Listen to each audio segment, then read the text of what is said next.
ఇక్కడ చూడండి జర వెనకేరుకుంటా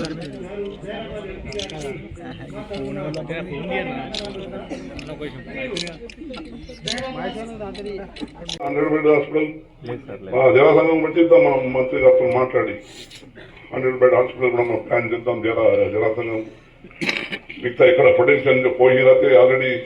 ఆడ కూడా ప్రపోజల్ ఉంది మనకు ఎక్కడ పెద్ద టౌన్స్ ఉన్నాయి అక్కడ మనం చేద్దాం మరి తప్పకుండా మన జైరాబాద్ తో మన ఎమ్మెల్యే గారు సహకారం కూడా తీసుకుందాం అట్టేం లేదు మాణిక్రావు సార్ మీ అందరం ప్రజాప్రతినిధి మనం అందరి సహకారంతో మనం అభివృద్ధి మన ప్రాంతం మన బాధ్యత ఇచ్చే ప్రజలు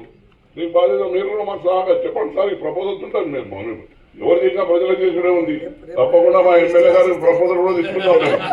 చెప్పి మా ముఖ్యమంత్రి గారికి చెప్పి తప్పకుండా చెప్తాం మనం ఎందుకంటే మన జైరాబాద్ అభివృద్ధి కావాలి మనకు కావాల్సి మన జైరాబాద్ మన జైరాబాద్గా మన గ్రామాల్లో మన ప్రాంతం మన ప్రజలు అన్ని విధాల మన ప్రజలకు లోకాలు ఉద్యోగాలు కూడా మనమే ఫస్ట్ జైరాబాద్ ఇప్పించాలి మళ్ళీ ఇండస్ట్రీస్ వస్తున్నాయి బయట కూడా కాదు మినిమం బెట్టలకుంట రోడ్ ఉందో దానికి నేషనల్ హైవే చేయాలా దానికి 4 లేన్ చేయాలా ఇక్కడ ఇండస్ట్రియల్ కారిడార్ వస్తూ ఉంది మళ్ళీ సేమ్ టైం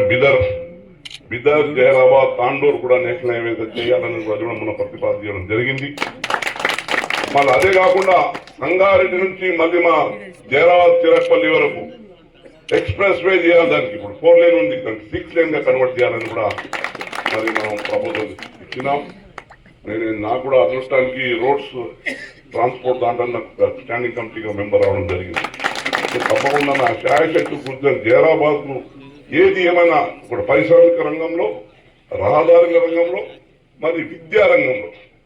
ఈ 3 కూడా మనం పెద్ద ఎత్తున మనం ప్రాముఖ్యత తెచ్చుకుంటూ వైద్య రంగంలో మంత్రి దామోదర్ రాజనరసింహ గారు అన్నారు ఇంకా మీ ఎక్కడెక్కడైతే హాస్పిటల్స్ కావాలా 100 బెడ్ హాస్పిటల్